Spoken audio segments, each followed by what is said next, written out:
risk is too, and kind of playing things out the way that he is. I mean, he was offered a contract extension by the Wolves that he was probably smart to pass up on because it is so much less money than he can make if he gets to free agency next summer.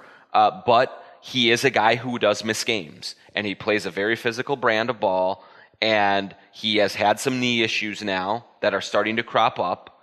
And so there is a little bit of a risk on his part that if he gets hurt again, that the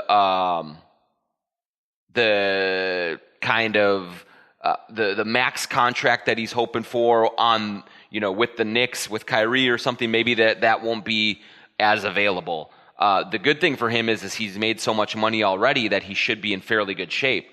But yeah, if he were to get hurt, and they can't trade him, yeah, that's a real problem. But I mean, if LeBron gets hurt, the Lakers are in trouble. If right. There's all of those things. So, but I do think that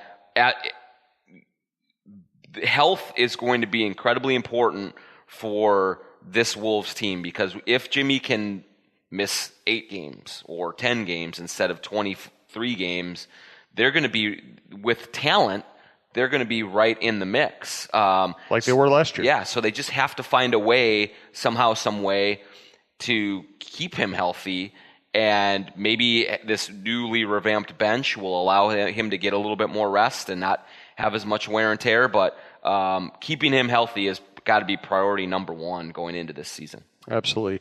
I thought this was going to be a really light, quick show, but the league and the team are so fascinating.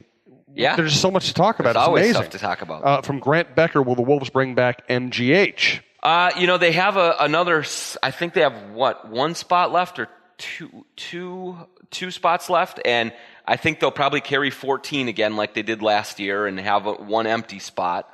But MGH might be a possibility. There was a report that Alexei Shved's agent said that the Wolves made an offer. I don't know that it was necessarily an offer, but maybe at least just a expression of interest. Hey, would you want to come over here and play for us, sort of a situation. So I do think they are still looking at options and who they could bring in for possibilities. MGH, certainly with his familiarity with the system, I know that Tibbs liked him, would be a candidate.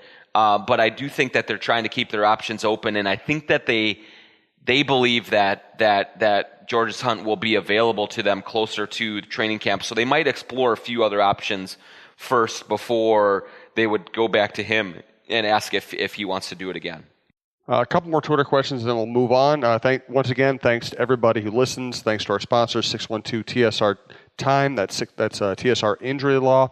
And sodastick.com. Check out talknorth.com. Email me if you'd like to sponsor one of the programs. The second part of Grant's question about MGH was, if they don't bring him back, doesn't it kind of make the whole work hard, wait for your time, take your opportunity, play hard D, and you'll be rewarded system seem like a lie? Well, I don't know if it's a lie, but I wouldn't go that far. But yeah, there's, there were some frustrations last year by several players, Tyus Jones, Nemanja Bjelica, about when they got their opportunities to play bigger minutes, they played well. And then they didn't see any payoff for that when a starter returned or, they went back to the bench. The minutes were shorter and harder to come by. I think with MGH, he did acquit himself well in the time that he had out there. But I also think that he is still such a young and unproven player that it would be understandable for Tibbs to say, hey, okay, thanks that you did a good job there, but you're not quite ready for a full-on, kind of featured role not a featured role, but as a regular rotation player yet. Let's continue to work. Let's continue to develop your skills. And then when a spot opens up, maybe you'll be ready. I'm not ready to say that because MGH didn't kind of get indoctrinated into the regular rotation on a more regular basis that he got screwed. But certainly there were some players that said, what more do I got to do here, Tibbs? Why, I'm frustrated with the up and down sporadic playing time. And so, that's unfortunately a lot of times life as a bench guy in the NBA. In any sport. Yes. If you've ever been around any professional sports team, there's somebody who feels like they're getting screwed on playing time. And if you don't feel like you're getting screwed, then get the hell out, exactly. Right? Because you should believe in yourself. Yep. You should have the confidence to say, just give me a chance and I'll deliver.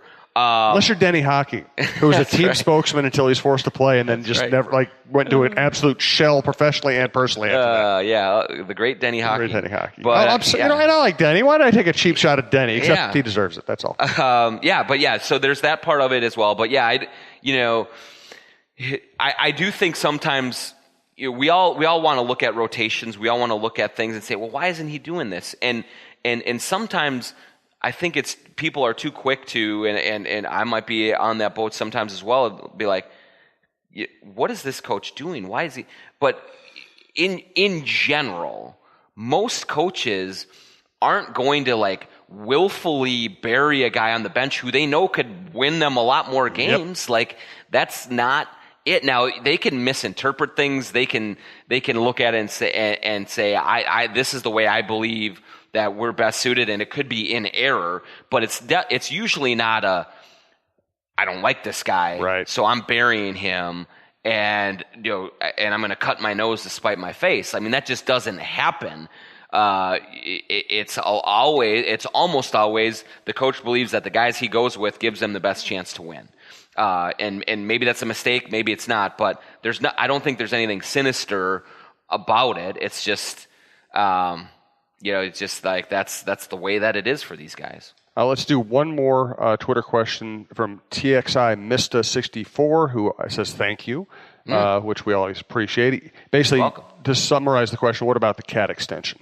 We're still waiting, and I still am of the belief that CAT's going to drag this out a little bit more, and until I really think we're at the point now where it's going to have to take everyone getting into town and getting in front of each other, having face-to-face, eye-to-eye conversations to work out whatever it is that Cat wants addressed, whatever it is that Tibbs wants addressed. I think there's, within a max offer, there are little things that players can negotiate for that are a little better for them, a player option, a trade kicker, all these other little things. And there are things that a team might say, we don't want to give you that. We want as much, if we're giving you all of this money, we want as much protection on our side as we can get. So there are some things to tweak, some things to look at. But I think the way that Cat has approached this is making it clear that there are some things he does not, he wants addressed and he wants to have conversations about. And until those are answered to his satisfaction, this is going to kind of extend into closer to training camp and all of that stuff. And this is his way of exerting a little leverage. And, that's what I think we're seeing here. And that's why it's going to drag on a little bit more.